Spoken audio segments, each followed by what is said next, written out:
আপন জনকে যে ঠকায় সে নিকৃষ্ট জালেম, নিকৃষ্ট জালেম, নিকৃষ্ট জালেম।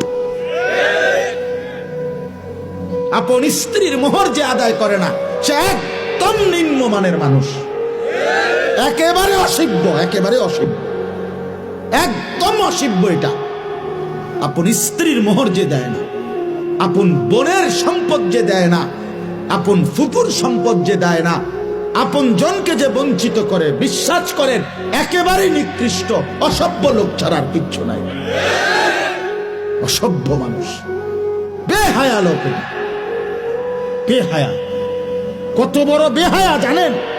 আপন বোন রে বলে নিবাগা, নিবাগা, তাইলে আর ভাই বোনের সম্পর্ক রাখতে না?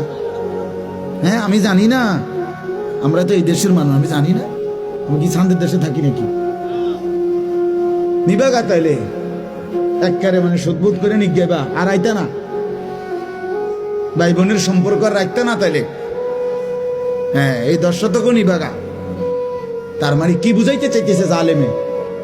এই জালেম না, এই জালেম বুঝাইতে চাইতেছে বোন তুই আমার আপন বোন, আমার রক্তের বোন বাগিনা যদি আমার ঘরে খাইতে হয়, আমি ভাইয়ের ঘরে জমি দিয়ে খাইতে হবে।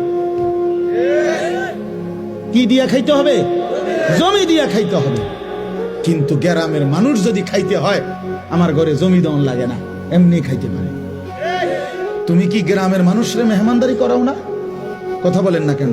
তো তখন কি তার থেকে জমি নিছিলা? তো তারে খাওয়াইলা কোন লজ্জায়? আর আপন বোনের বেলায় কও যে নিবাগা, আর আইতা না তাহলে আর নিতে না, একবারে নিবাগা সদ্বোধ কইরা। কি পরিমাণ বেহায়া মানুষ!